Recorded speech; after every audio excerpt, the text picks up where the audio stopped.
Good evening, good evening, good evening. Welcome to the Bump Draft and Pray podcast. I am your host, Pedro Barbosa, and with me I have my good friend, Earl Goddard, who is... Hello, mate. Nice to see you. If you're not seeing us in the live stream, we cannot contain our laughter.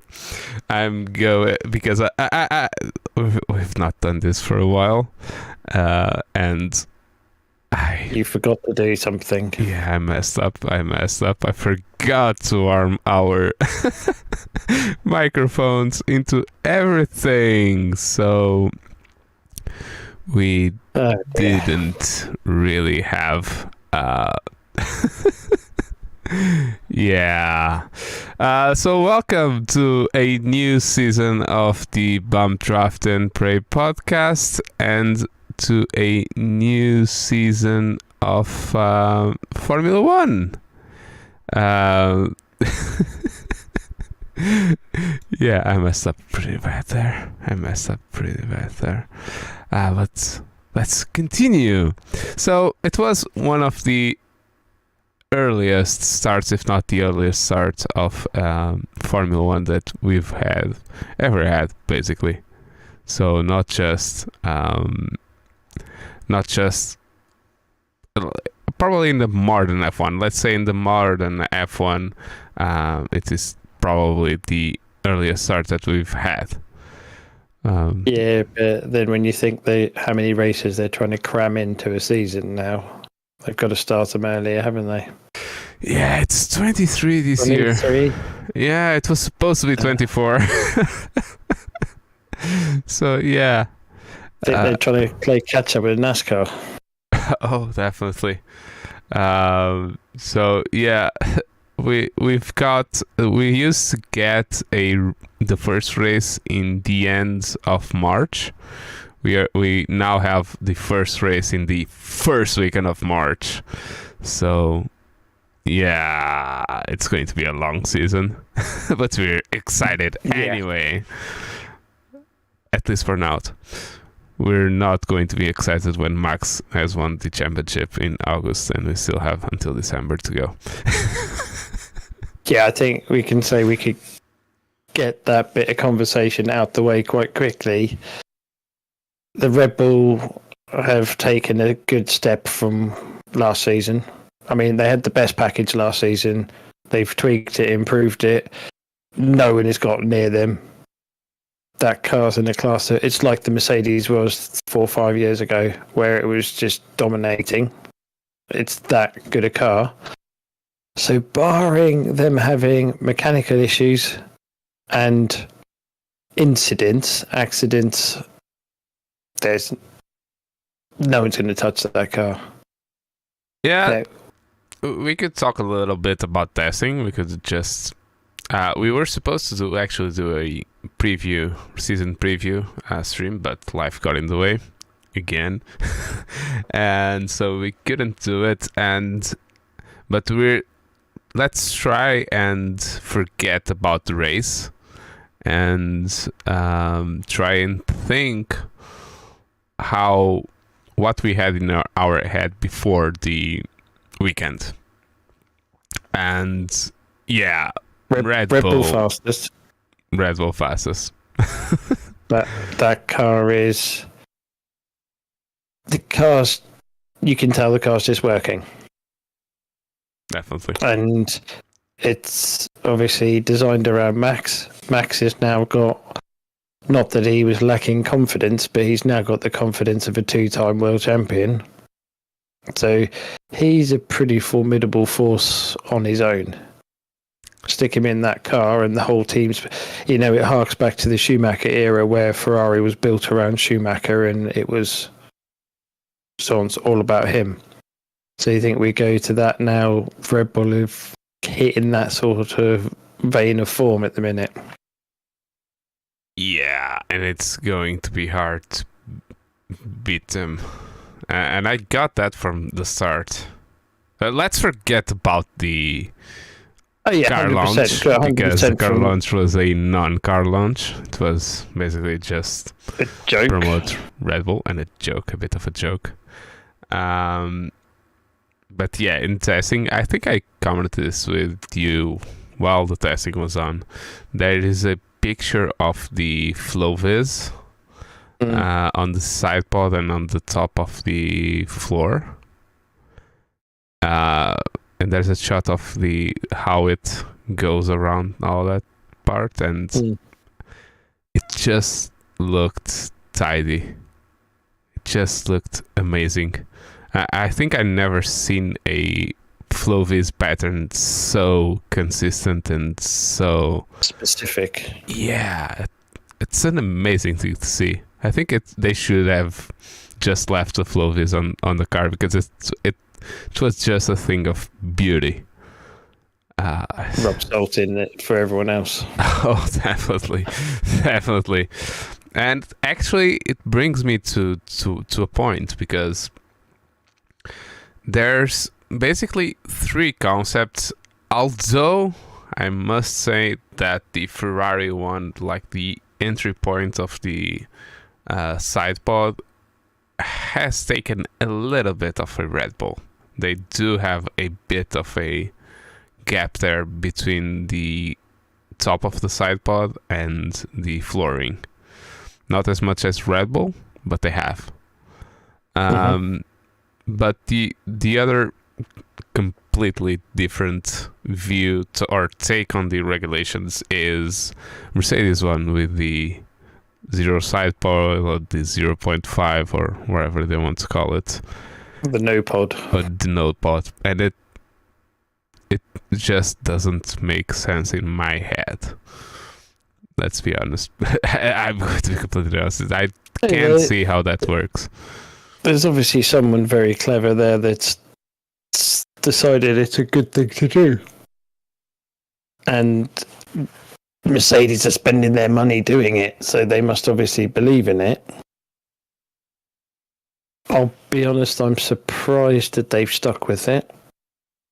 Just on the basis of they were so far off, and it took them all season to catch back up to a point of being almost competitive. So not quite on a par with the Red Bulls and the Ferraris, but snapping at the heels. And it was like, mate, it's just not working because you haven't unlocked this potential that you keep saying is in it. So let's be honest.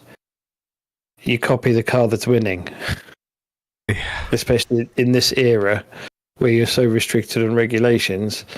So they go, we've done it, it's looked good, we've got the PR mileage out of it, we've got that side of it, it's not worked. Let's try change. something different. Yeah. Or at least have a set of conventional side pods that you're able to stick on the car in a different floor package. But obviously they're stuck with the budget cap, so they can't just build two cars essentially. Yeah, and that's the thing. I guess I know what they are trying to do, or at least in my mind, as a armchair from aerodynamicist. Yeah, so I know basically nothing about aerodynamics, but what makes sense in my head is it seems that every team is trying to expose the top part of the floor as much as they can, because even Red Bull does that, because the side pod tapers inwards a lot, and that's probably the again, I'm no aerodynamicist, but probably the airflow on top of the floor plus the airflow on the bottom. It must do something, because they are all trying to expose as much of the top of the floor as they can. And I guess the Mercedes is trying to do that with the zero side pod. It just looks to me that having a side pod there to basically use as a weapon to get the airflow going and tunneling where you want it, it just looks like a better solution. To me, that's my understanding of it. Well, might be completely wrong. There but it is just something looks to be like- said. Something to be said for there's 10 teams and 9 have got the same philosophy.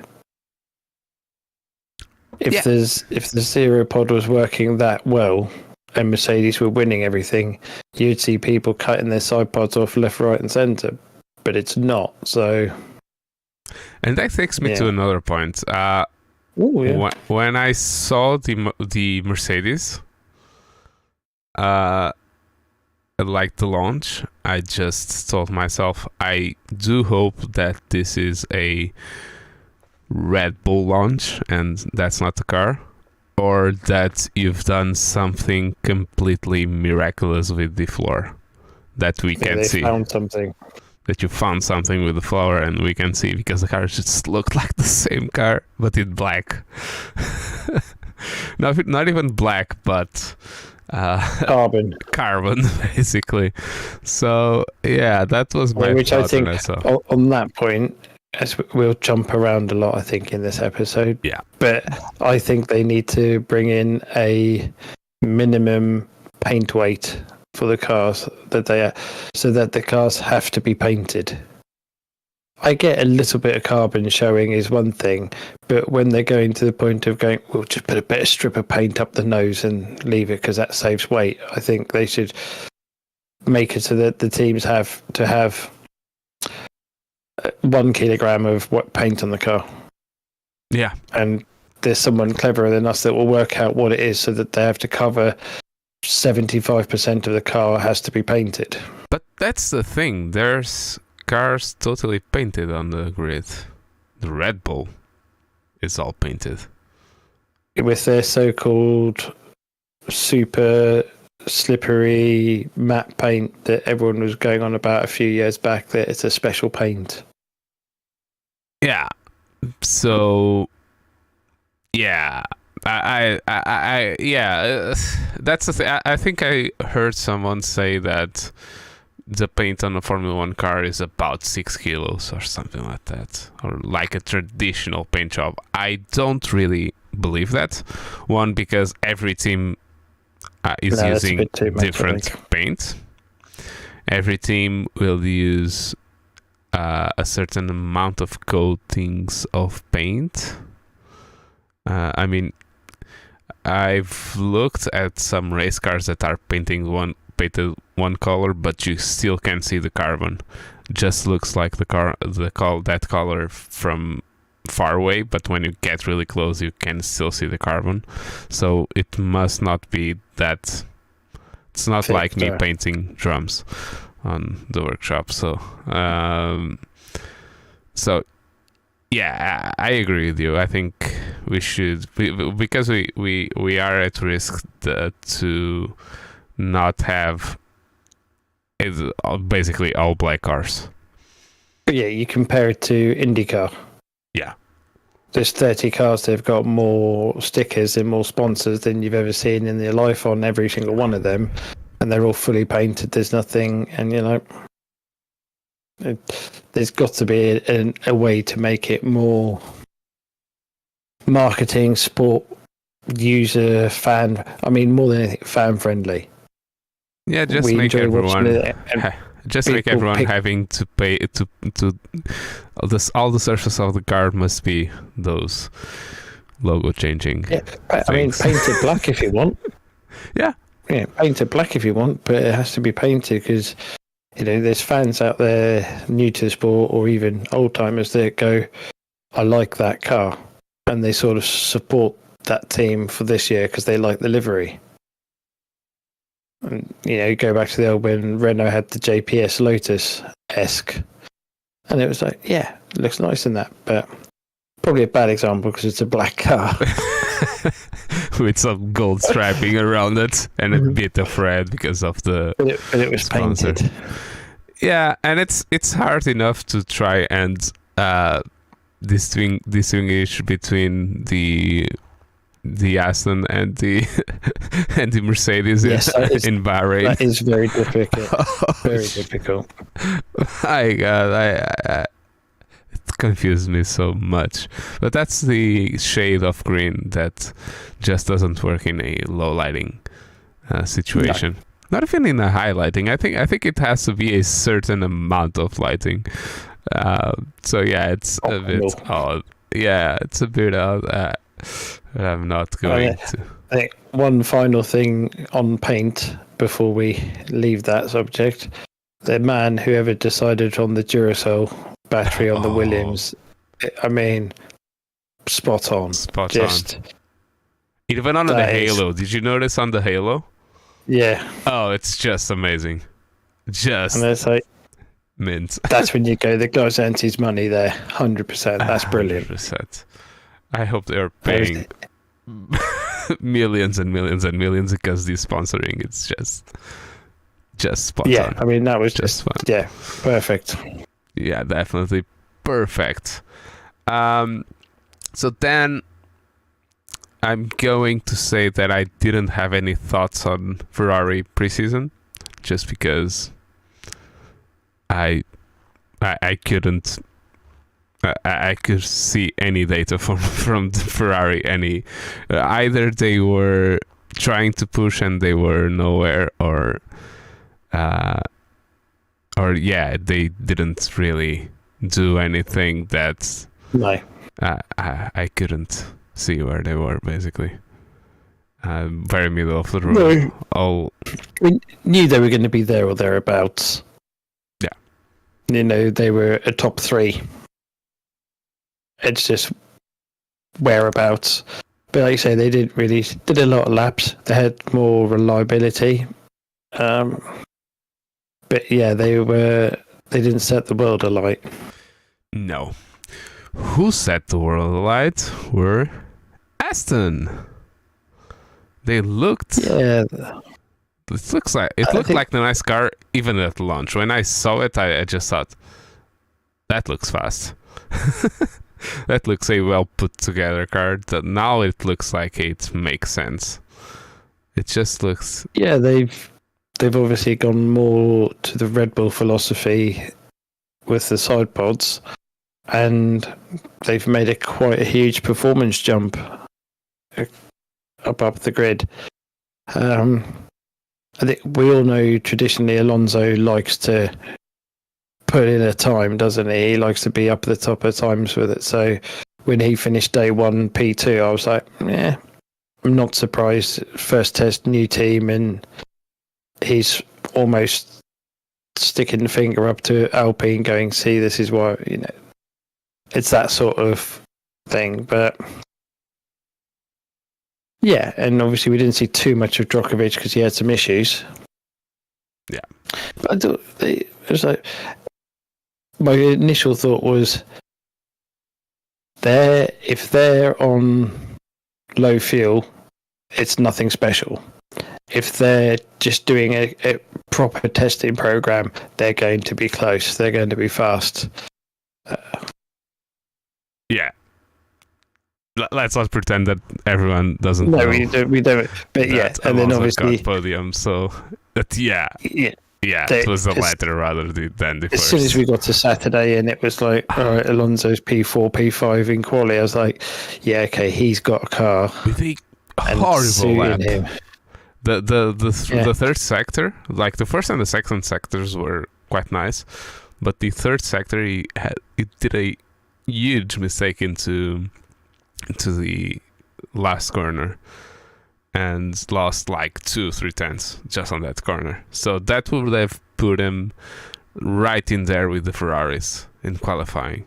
For an Aston that was nowhere in the beginning of the previous season, 2022. Yeah, and his first race in it.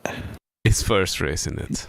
You know, let's give him 3 or 4 races to get comfortable and settled in, and yeah, I think he's going to be a full. I almost said to you before, after testing, that I wouldn't be surprised if they get podiums later in the year. I didn't expect it the first race, but I was like, I wouldn't be surprised if they're on podiums quite a bit and potentially winning a race.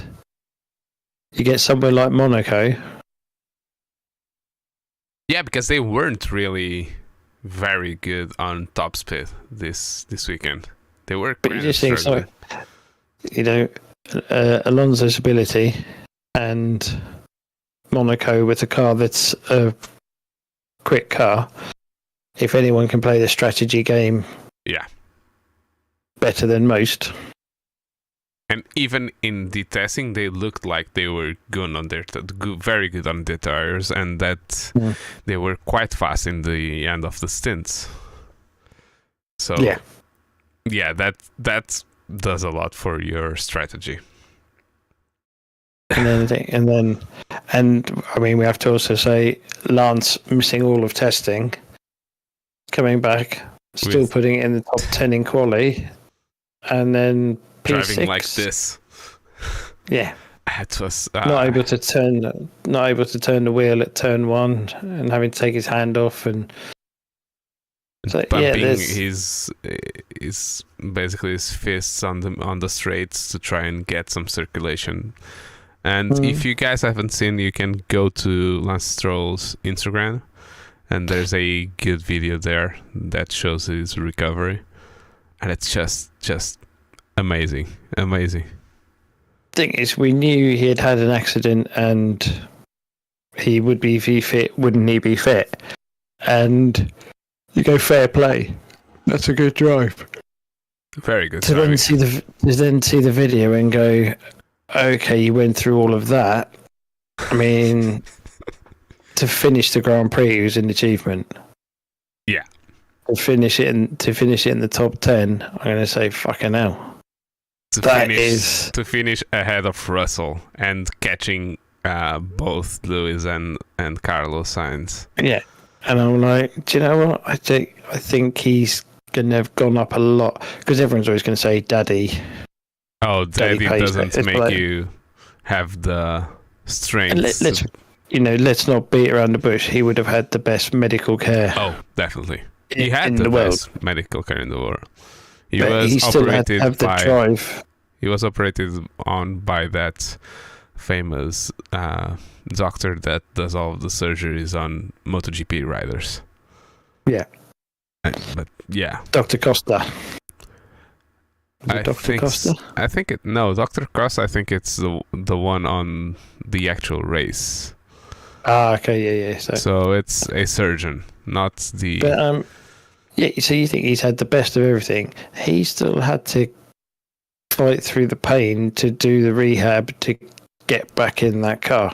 And doesn't matter how much money Daddy's got, that's not going to make you get out of bed and go through pain when he could have so easily gone, I'll miss this race and I'll have another 3 weeks to be 100% ready. Definitely. So, yeah. Fair play.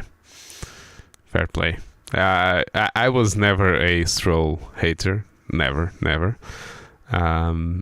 You can't dismiss his opportunities that he's had just because of his family. But you counter that with Mazepin was at the back of the grid crashing a lot. He's no different to Stroll. His daddy's bought him in F1, and Stroll had his bad things, but he put it on pole in Turkey. He's leading race. He's proved he's capable of staying there, irrelevant of who's paying for it. Definitely, and it's worth to watch that video.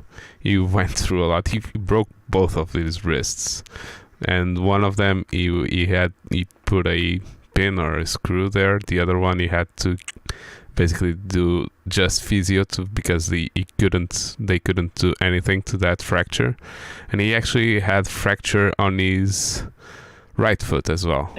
You've broken toe and ankles and all that, and in the end of practices he was being lifted by everyone just so it didn't hurt all that much. So yeah, fair play. Should we talk about the... We don't care about the rest of them. That's it. We just care about two of them. That's Alpine and McLaren. Let's just talk about those two. there's not really a lot to say.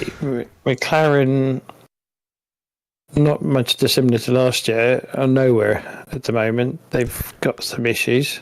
Yeah, the thing with McLaren is that they noticed a problem with the design philosophy that they were taking like in November, December, and decided to go in a different route, but they didn't have the time to develop or the money to develop a completely new different design and philosophy to be ready for the launch and for the first race. So they are bringing a huge update pack that's probably going to be one of the only one of the season, because it sounds that it's so massive that it must make a huge dent in their budget cap. Yeah, and that's coming in the 4th or 5th race. So yeah, the car that we saw is basically the bad car that they knew that it wasn't going to work. But on top of that, all of the reliability and seemingly the bad quality construction that the car had, because they had, again, like last year, they had the brake fittings problem, and were there gluing it with tape, and they had so many problems like that. That's a bit worrying, that part not being at least decently prepared. Yeah, 2 years in a row. Alpine, from testing, I didn't think anything. I'm not even going to say they had bags of sand and they bulldozers of sand, and they were going to be a Brawn story, or they were nowhere. Just nondescript. Yeah. To be fair, them and Alpha were sort of like... Sorry. Oh, yeah, there you go. Well, let's say which Alpha, or are we calling them already Sauber? Okay, well, I was going to say Alpha for Alpha and Alpha Tauri for Alpha Tauri. Oh, that Alpha then, okay. But to be fair, all of them, the midfield pack were sort of just going through the motions. There was no one really special.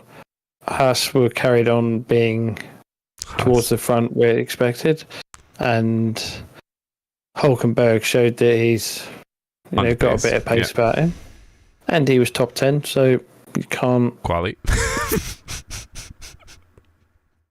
and you can't fault there's that, but you can't fault Gunter now for that and not having Mick. So yeah, the midfield was a bit... Don't get me wrong, I don't like Hulkenberg. I don't either. I don't like him, and I would rather see someone else in the car. But from a team's point of view, where they want someone in there scoring points, and he's basically a Mr. Boring, isn't he? Yeah, and it was a Mr. Nowhere in the race. Yeah. So, yeah, when we got to the weekend, let's jump ahead a little bit. Let's jump ahead to quali. There was the Alonso hype train, because he actually led 2 practice sessions in the weekend, practice 2 and 3, and was P2 in the first practice, just behind, was it Checo? I think it was Checo. Yeah. And then we got to quali, and where we would actually know what was going to be like. So I'm going to give you my main points of, or at least what I thought about quali. I was surprised with Sargent. I think he had a good weekend with a great bad car. He actually didn't go to Q2 because he did his time after Norris, because they had exactly the same time, and Norris was P15 and Sargent P16. And he was not that far off the pace of Albon. I was surprised that Norris got that piece of something junk up to P11 in the quali. I was not expecting that. I was surprised that the Ferraris were that close to the Red Bulls on qualifying, because it was 2 tenths. I was with testing. I was almost expecting like 1 second in quali. The Red Bulls looked so much better that I was expecting so much more from them. Yeah, but I think the Ferraris really turned them, and they turned them up to 11, didn't they? For quali, Yeah, that's what we don't know. I think let's not forget that this track is not really representative of the rest of the season. Although, talking about that, we have so many different tracks that what's representative? Almost nothing. Exactly. So, yeah, we could be here until August and say it's not representative. What's representative? Just Spa. It's it's weird to say that. Yeah. But yeah, it's a quite abrasive. We just saw a wheel pop in there.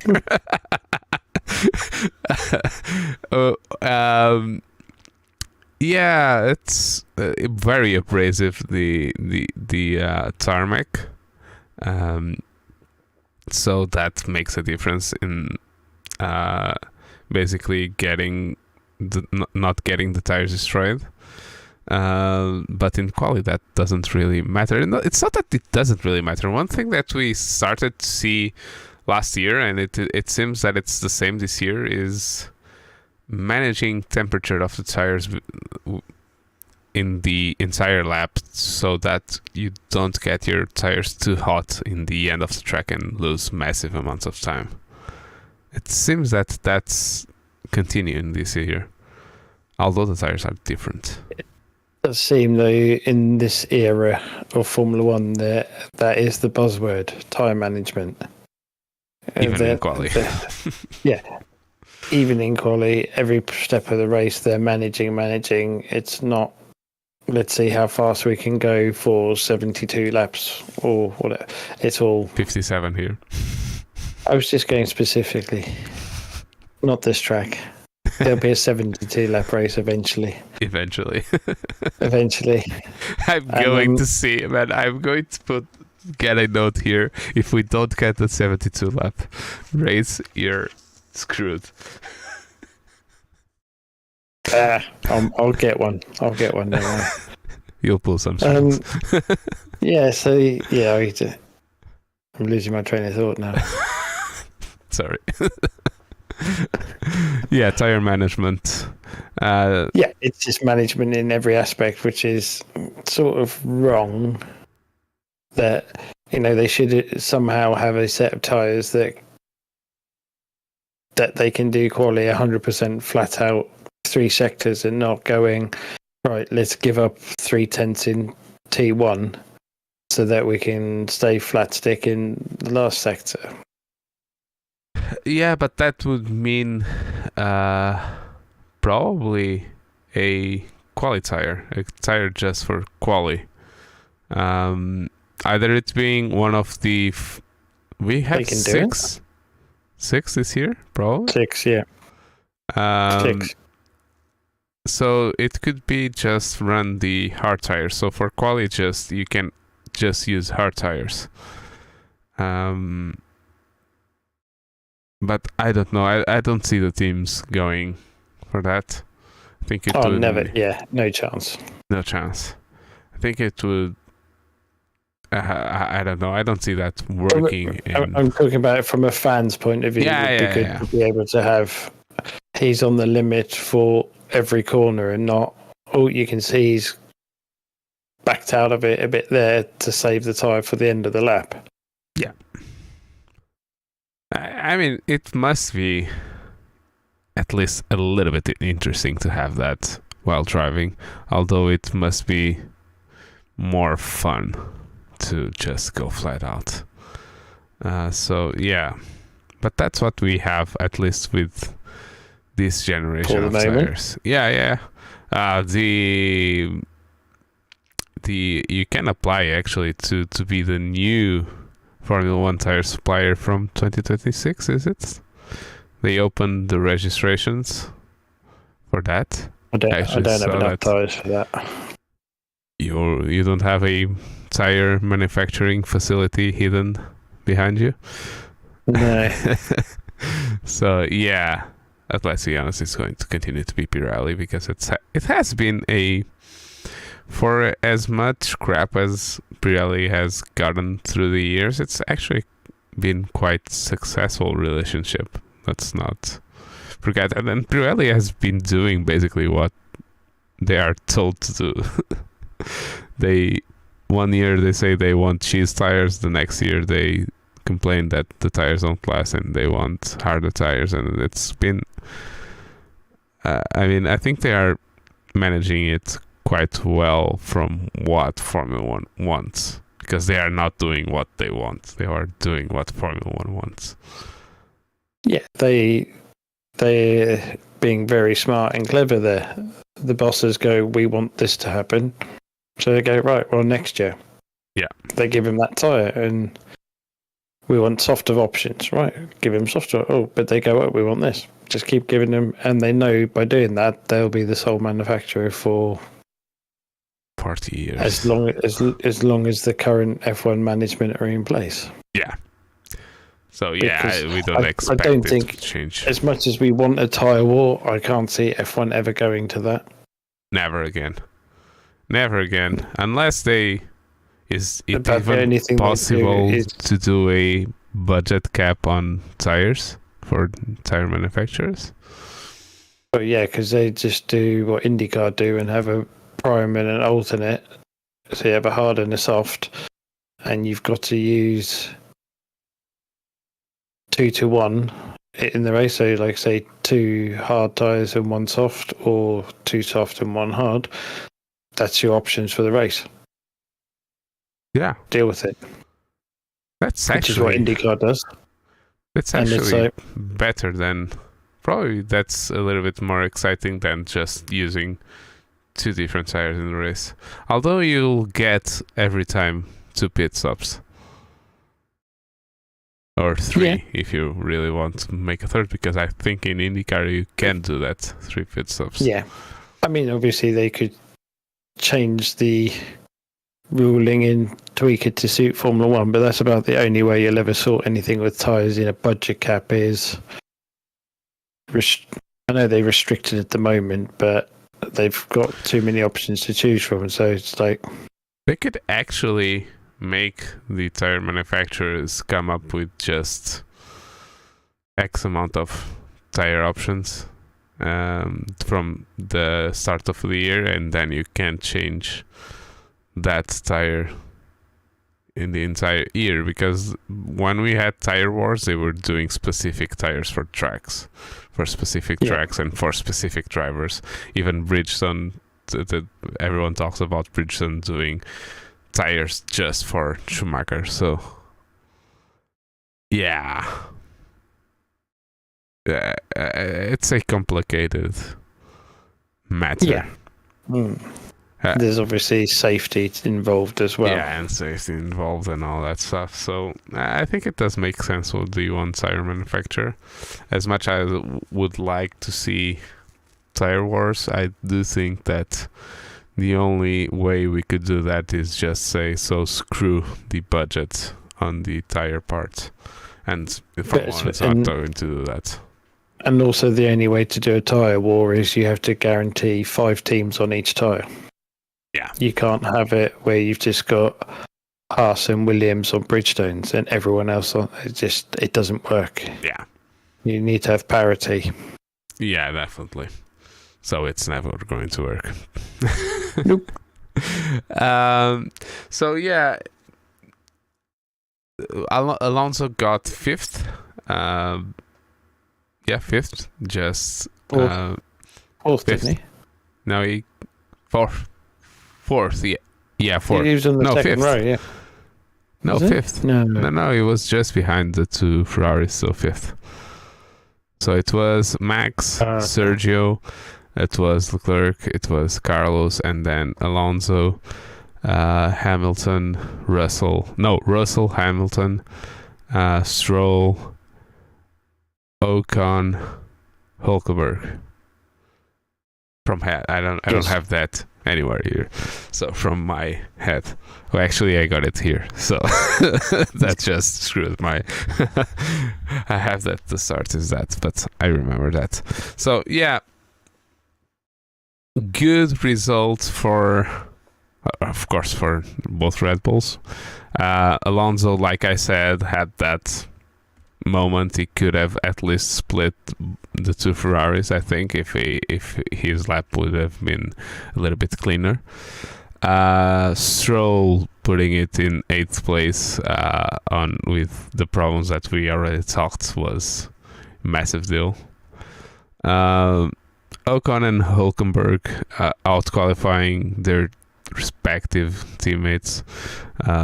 Both Magnussen and Gasly got out in Q1.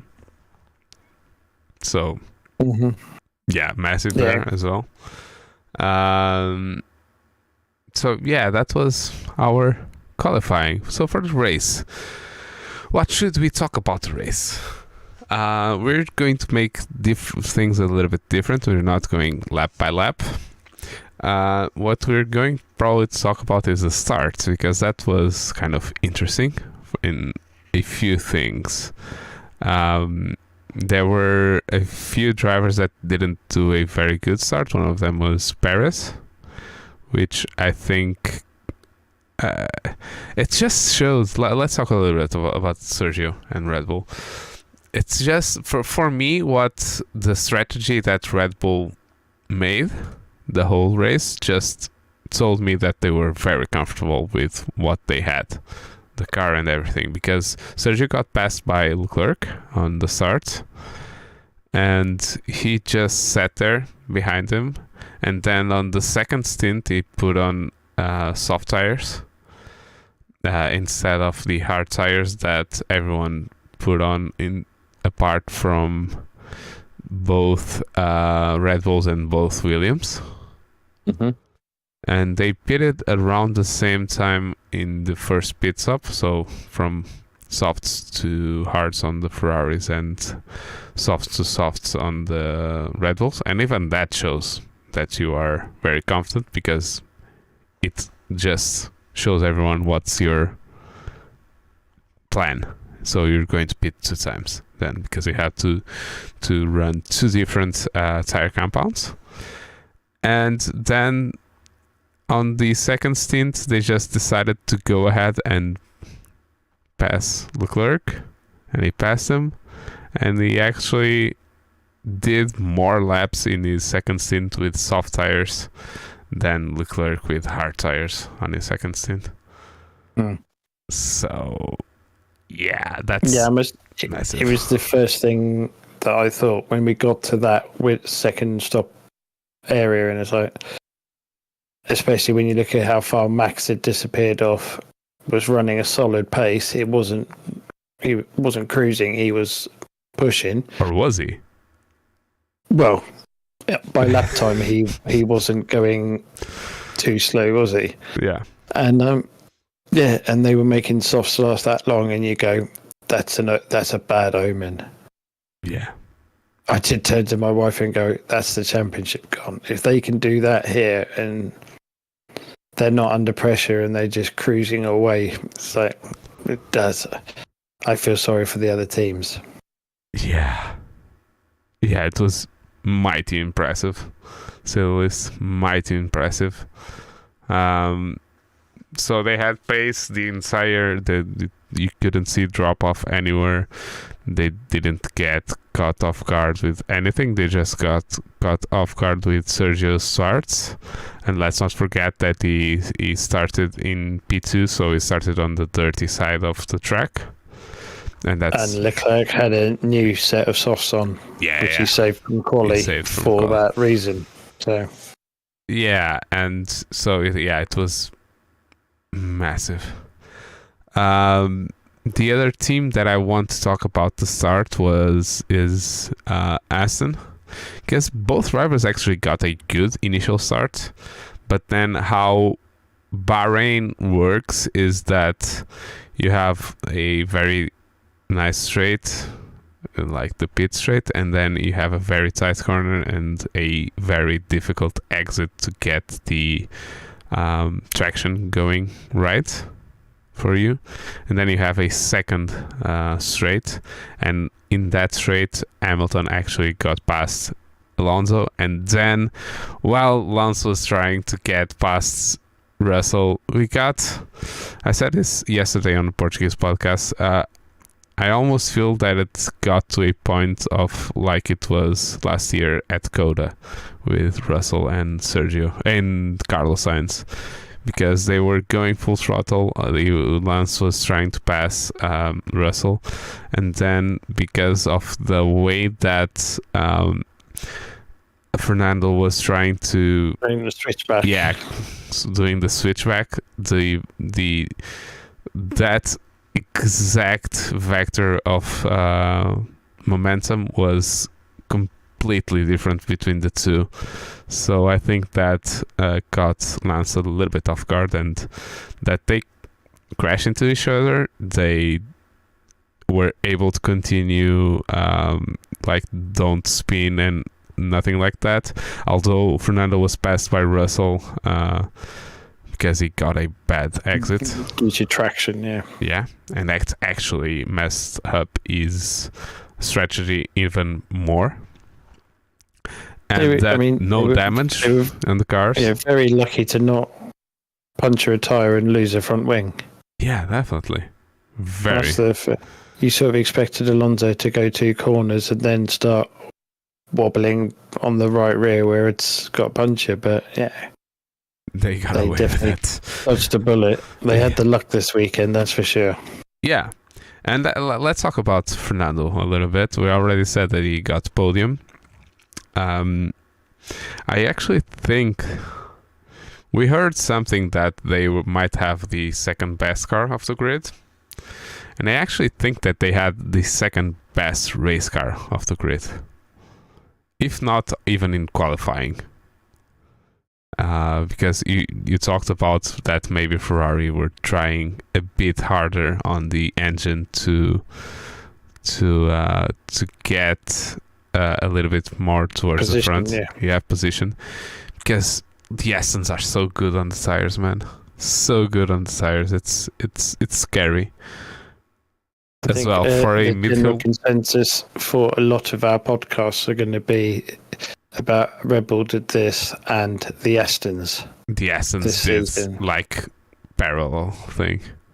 Yeah, they are not as fast. Let's just say that. We're not saying that they are as fast as the Red Bulls, but no, just they're obviously going to be the excitement of this season. They were like Haasware last year when they turned up and they'd said this is what we're going to do, and they actually delivered with Magnussen and the P6, and we were like, oh, let's go. Yeah. So I think Aston, and we're going to have a lot of trouble distinguishing with them and the Mercedes quite a lot, I think, for the coming races. Yeah, because they are night races, and that shade of green just looks like. Yeah, I think those two are going to be racing each other quite a lot. Are they? Potentially even Mercedes, Aston, and Ferrari. I don't know. I get the vibes that once Aston get a little bit more of how the car is, and if they can get the qualifying sorted a little bit, I do think that the Aston right now is a bit further ahead in terms of performance than the Mercedes. So, and yeah, I think with the general toing and throwing, I think if you talk from the first race, you'd go Red Bull, Aston, Mercedes, Ferrari. Probably, yeah. In race, yeah. Yeah. Yeah, in the race, yeah. So I think it's just you obviously will have the usual track suiting specific cars or specific driver combinations. So, but I think it will be those three that are going to be fighting around the back, whereas before we only expected Mercedes and Ferrari. Yeah. So I think Aston have sort of shot themselves into that best of the rest, those three. And then, not to be flippant, but then the also rans are then behind because there isn't a clear fifth best team. I don't think. You could say Alpine, but you could say Alpha. There isn't anyone that's really standing. Yeah, for Romeo, were Williams, quite nice. Williams had a good. Williams had a very good race thing. Sargent, I think he was the best of the rookies, was he? Probably. And the other thing is, I think Williams screwed Sargent in his strategy because his second stint was a bit too long, I think. They pitted Albon and then they took forever to pit Sargent. And when he got out, he was already too far away, and he actually caught that train a little bit. But yeah, I do think that if they had pitted Sargent a little bit early, he would be much closer to Albon. Even though he got P12 and Albon P10. Maybe they were trying something. Yeah. And they started with him. I mean, you can't blame them for trying. They are not a clear top 10 finishing car. No. So they have to do something different. But they didn't do something different with Albon, and he was able to get a point. Yeah, so you go split strategy, try something different, and he at the moment on the pit wall, let's run him a bit longer. Yeah. But it didn't work. So, but yeah, the Williams was. I do think that. I think the Williams has passed AlphaTauri for sure. AlphaTauri are probably one of the teams that most in trouble in terms of performance. They were kind of nowhere in the entire weekend. Yeah. De Vries struggled massively, both in qualifying and in the race. So yeah, I don't know. They of course there were talks about AlphaTauri being sold. Now they are saying that's not going to be sold. That they are thinking about getting it to the UK, probably to Milton Keynes. So doing a Haas kind of a thing, probably. I don't know. It doesn't look a very good future for that team, or at least short-term future for that team. With the car that they brought and the rumors that we have. Yeah, we'll see. But yeah, I definitely, after De Vries' showing last year, and also the amount of chatter about him from drivers and pundits on how special he is, how good he is, you sort of expected a little bit where you see where he's qualifying and then Lando dragging that orange piece of shit up to P11 in quali. It's, this guy's supposed to be like of Lando quality, a special driver, and I've not seen anything just yet. Well, not enough. Yeah. Yeah.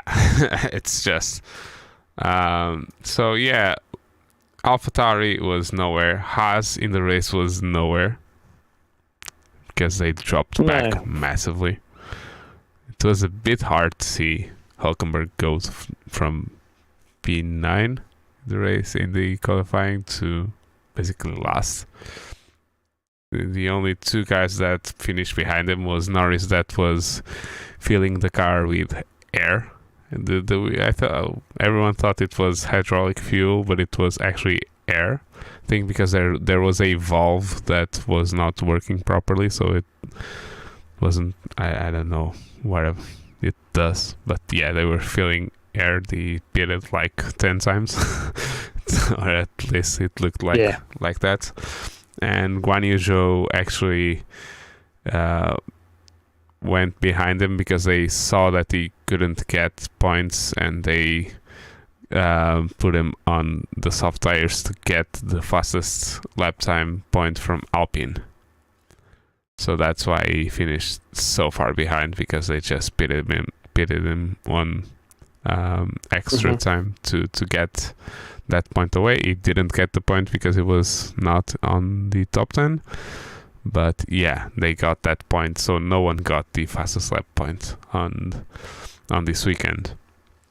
Apart from that, Gasly had a good race. He came back from basically last to P9.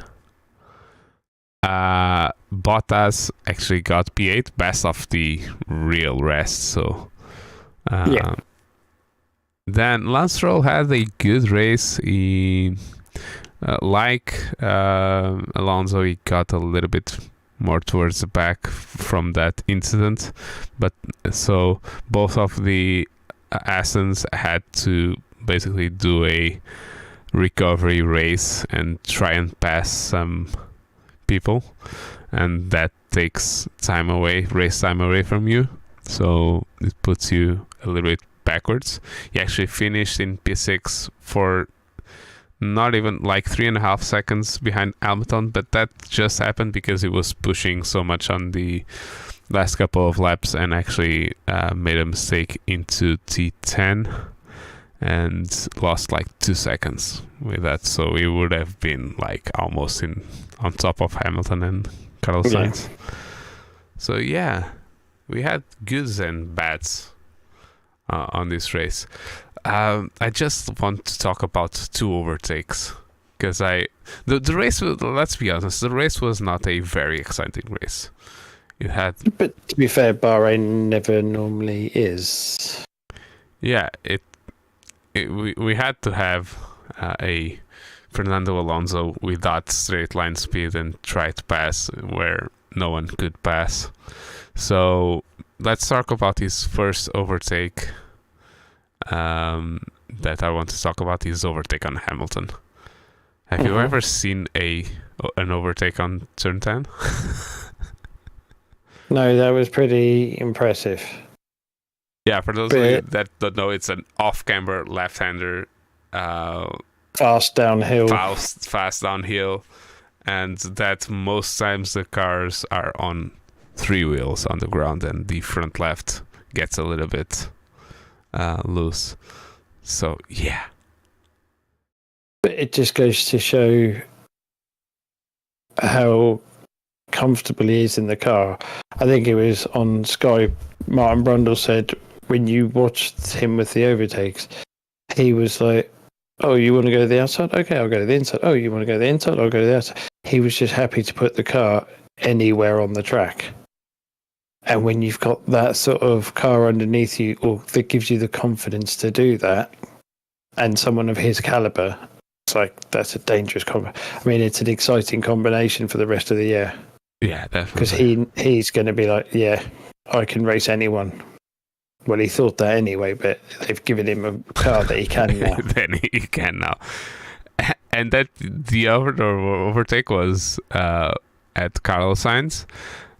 He tried to do the same thing at T10, but then, like you said, you're going there, so I'm going there. So Carlos Sainz went to the inside to cover him off there, because probably Ferrari told him that he did that to Hamilton, and then Fernando was like, oh, you're going there, so I'm going way on the right side of the track and get a better exit. And then actually I thought Carlos was a bit forceful on the straight. He did push him a bit more than I thought he would. Yeah, because they are quite good friends. So it was a bit weird. When the helmet's on. Yeah, when the helmet's on, it just shows that there are no friends. It's just another your car. idol is just an enemy on track. Because Carlos has been very open that Fernando Alonso is his idol, like since he was a little boy. So yeah, it was a bit. And the last thing that I wanted to talk about was we're slamming the orange piece of but did you notice that it I'm was a fan of them. yeah, I'm a fan of them. I like them and everything, and I hate to see them down there. But did I'm you also notice? realistic. Did you notice when Hamilton was trying to catch Carlos Sainz in the end of the race? Norris was keeping up with them. Yeah, Norris was actually, he caught them, didn't he? Yeah, He caught them, and then you pitted again. there was obviously no point to do anything. He couldn't do anything, but You had to get a little bit more air. I mean, it was clearly let's use it as a test session and just run laps like in the old days. And yeah, I think he's definitely, there's something there. Let's be honest. From what I've heard, he's not been really kicking off saying it's a piece of shit or anything. You know, he's been quite sensible, which means they know what's happening. You know, it's not an unknown problem. They're not scratching their heads. They know what's happening, and they know it's going to be much like Gunter with that. We're not going to do anything this year. It's all about next year. It's that he knows it's coming. Yeah, he knows it's coming in 4 races. Yeah, so he's just now just make the best. And yeah, I don't like to see it. I was a bit it was a shame, but not for Piastri to be out straight away. Yeah.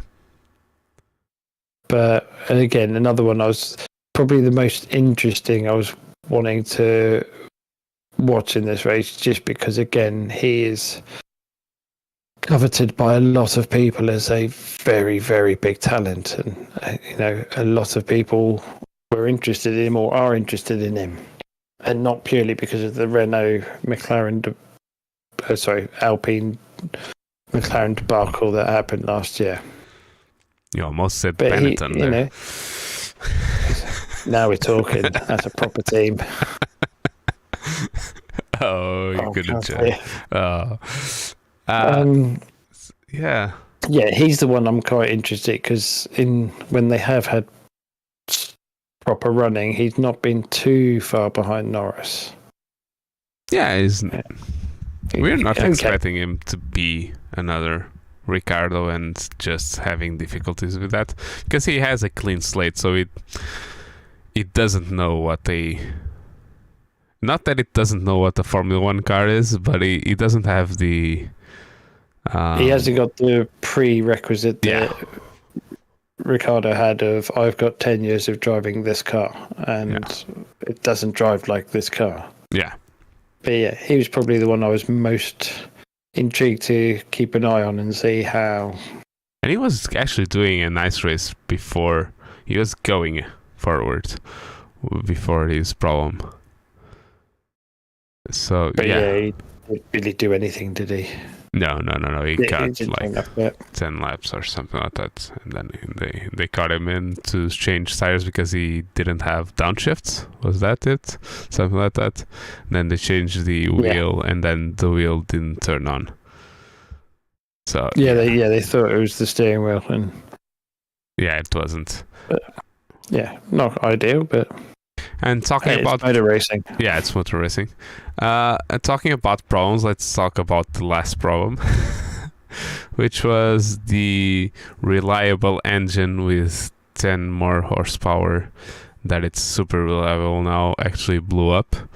I don't know actually what exactly happened, but it stopped working in Leclerc's car. It definitely stopped. It didn't go kablooey and have stuff coming out of it and smoke and everything. It just sort of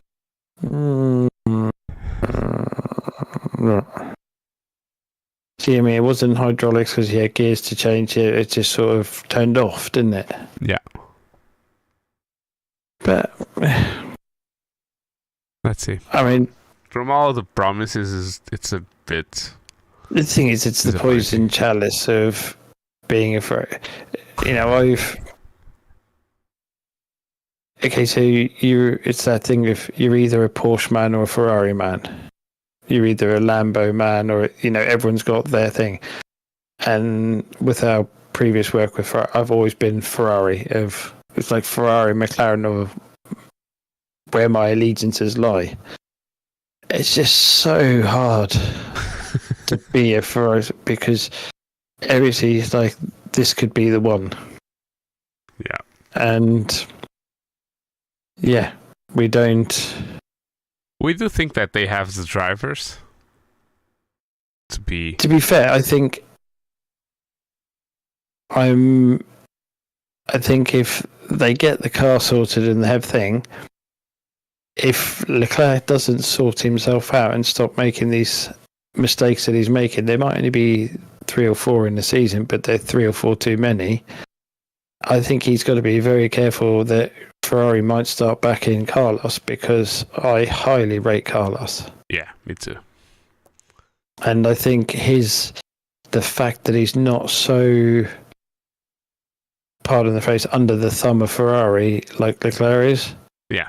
You can clearly, Leclerc can't say anything bad or do anything go against, because whereas Carlos has a bit more leeway to say, no, that's stupid, we're not doing that. Yeah. And I think he could put a dent in the chink that is Charles Leclerc. Yeah. Definitely. If they can get the car to run. Yeah. I was going to end the episode there, but I want to talk about one more thing. We had a few weird things happening in this Grand Prix, and the other one was Mr. Ocon. Oh, let's count. He put the car in the wrong place in the starting grid. Yeah, he rolled forward out of the box, didn't he? Yeah, a little bit forward. Then, when serving the penalty, the 5-second penalty, Alpine did a Ferrari and put the wrenches on the front wing that they wanted to change before the 5 seconds fast. Yeah. So that was another 10 seconds for a incorrectly served penalty. Then when he came in to serve that penalty, when he came for his pit stop, he got a speeding in the pit lane penalty. So that was 20 seconds of penalties. Yeah, it's just it's Formula One. And he complained that I've been doing this all of my career and now they get me. It was like, no, you were like alpha meter of your place in the starting grid, and then yeah, he was massively out. Yeah, so it was a bit of a.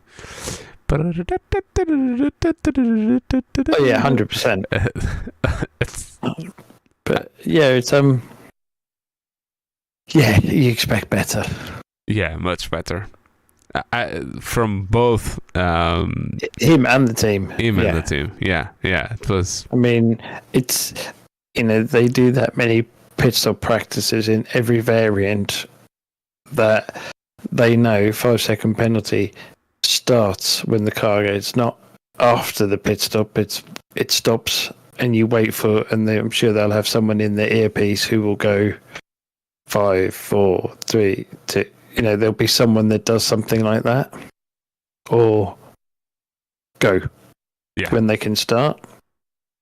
So, inexperience, is it a new person who was doing pit stops for the first time in their career? Two persons, because to get the wing out, it was one on each side, and they put the wrench. I think the problem was they put the wrenches on the bolts. Yeah, they touched the car. They touched the car before. But they know not to. This is the thing, is it's 5 seconds, it could have been just new people. Yeah. Who've never done a pit stop, or they don't do pit stops, they only do nose changes, and it's very rare that you're doing a nose change and serving a penalty. So there's lots of factors it could be. But then it's Formula One. Far too many that we don't care about the factors. It's just like, you should know better. Simples. Yeah, I should know better, and it's not like mechanics in Formula One don't go through other categories. And So yeah, I don't know. In this day and age of Formula One, I just think it was very messy. Very messy. Agreed. So yeah. What were you saying about very messy? I'm going to sidetrack here. Have you seen the opening round of the IndyCar from St. Petersburg? I saw that Grosjean and who was Scotty it? McLaughlin. Yeah, Scott McLaughlin. McLaughlin got there. Yeah. You really need to watch the highlights of that race. It was like an iRacing race. I'm not joking. The first lap, I think there were 6 cars involved, and one of them, he T-boned him and flicked the car up in the air in the 360. It's just, and then there's another one later where he hit the guy behind, and he went over the car in front, landed nose down, slammed into the floor, and then trundled back around to the pits, put a new nose on it, and went out and carried on. It was a wreck fest. I mean, very good racing, but it was just like complete opposite to Bahrain. Isn't St. Petersburg a Airfield. makeshift airfield, very fast with walls everywhere? Yeah, that's what I'm saying. You should watch the highlights. Okay. It's highly worth it. I'm going to now. Just after we stop recording, I will. So yeah, Red Bull just went away and dominated the entire weekend, or the 2 sessions that mattered. Aston is very, very quick. The 42-year-old driver is still on form and pulling up some overtakes that he just seems like to be a 18-year-old Verstappen coming and trying to dominate everyone, even with a worse car. Ferrari, they seemed close on qualifying, but in the race, their tire management is just crap. Let's be honest, and even they might even be slow as well. But I don't think we got to see the Red Bull's true pace this weekend. No. Mercedes are not where they want, and probably some. I know that they have a no blame culture, but I really do think that they should wake up and do something, because this is not. Put some side pods on it. Yeah, and put some side pods on them, and then you might actually have a decent looking car. And then the midfield, it's just Williams is much better than they were last year, and the rest is just a mishmash of everyone. It's entertaining. It's entertaining to have such a close field of cars. I do think that from the top 4 down, it's all very close, so that might give us very good racing, but that does mean that if nothing happens to the top 4 teams, there's only 2 spots, only 3 points to go for the other teams. So in that sense, it's going to be but let's struggling fight. Yeah, but we'll see. We'll see, because Valtteri actually was not even 20 seconds behind Russell, so they were not that far away. So they are slower, considerably slower, but not as much as we used to have in past years from the turbo hybrid era. That Williams was like 3 seconds slower than Mercedes, or even more than that sometimes. Yeah. So it's a lot closer, but we do have 4 top teams. I would even risk to say we have a Formula 1 team, a 3 Formula 1.2 teams, and then the rest is Formula 1.5, probably. Yeah. Yeah, there's definitely three stages, 3 tiers to it. Yeah. So yeah, Red Bull might get what they want, which is the championship drivers and team championship this year. If it continues like this and the budget cap doesn't make them susceptible to our other teams upgrading through the year, that I don't think it's going to happen all that much. We've talked about Newey being a very good asset to make that penalty not be as prevalent as it might be for other teams if it happened to At this rate, they could probably run the car from this race at the last race and still be quick. Yeah, definitely. So yeah, that was the Bahrain Grand Prix. It was an interesting, not the best race ever, but an interesting weekend and entertaining to watch, let's say, the entire weekend. And it has a narrative, and we have two teams saying that Aston is half of the Aston is theirs. Mercedes with the engine and all that stuff, and Hamilton saying that's half of the car is ours, so then why are you slower? And Red Bull saying that it was nice to have a 3 cars on the podium. Yeah, that was funny. But yeah, nice to see another team going forward, and good old Fernando Alonso being up there with them all.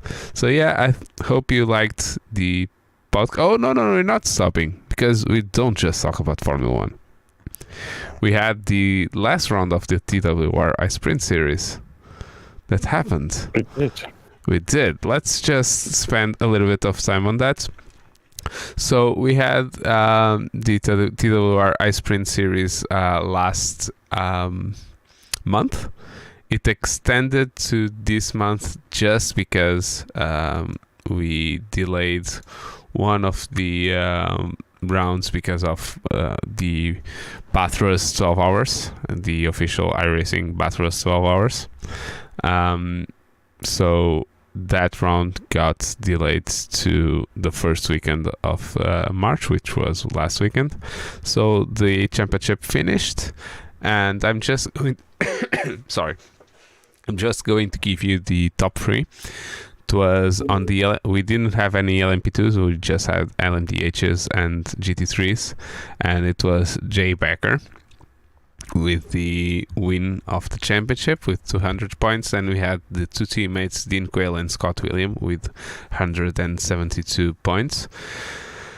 The way that we separated them and gave one second place and one third place was by incident points. The one with less incident points got the priority on the position. And on the GT3 class, we had João Barbosa. I don't know him. I don't know. Do you know him? Yeah. No. Some fella with same last name as me. Then José Carlos Fonseca in second place with 256 points, and Artur Loureiro with 228 points, rounding up the podium finishing results of this season. So yeah, we just like to say that registrations are up for the TWR Endurance Championship. That starts in April, in the first weekend of April. You can, if you go below to join our Discord, there's information there on how to enter. We're going to be open about this. It's been a little bit slow, registrations, and we put up a deadline on a couple of weeks before the first race. If we don't have the amount of entries that we are comfortable starting the season, we're probably not going to even start that. what we are going to definitely do is the 24 Hours of Le Mans. That it's on the schedule. We want to do that. And if the championship doesn't start, we're going to do something else. Sorry. I don't know what happened there. So yeah, get your registrations in because we really want to start the season. I think it's a project that we really want to start. It's interesting for us to do such a big scale thing, and let's be honest, we worked a lot. We've put a lot of time into it and a lot of ready time to see it on track. So yeah, but we're not going to do like some other leagues that they wait for until the previous day of the race to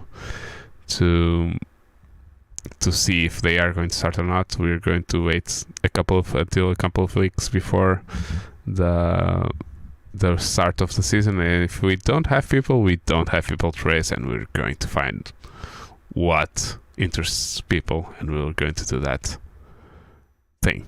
So yeah, it's nothing. It's not the end of the world. It's just reality, and we like to think that we are very real people. Yeah. So TWR Endurance Championship is it's on the registrations. Follow the links below. You can follow the podcast at Bump Draft Spray at any social media platform. The links are below. The email is below. I've been Pedro Barbosa. You can find me, I don't know if you live in Portugal, on the street. You can follow me on Twitter, but I rarely go there. I don't even remember when was the last time that I opened Twitter, so only when Earl tells me to open it.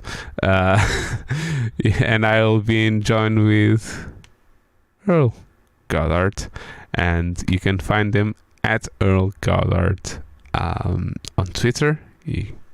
Links below. So yeah, thank you everyone for watching. It has been an entertaining first podcast of the season, and we'll see you next time. Cheers, guys.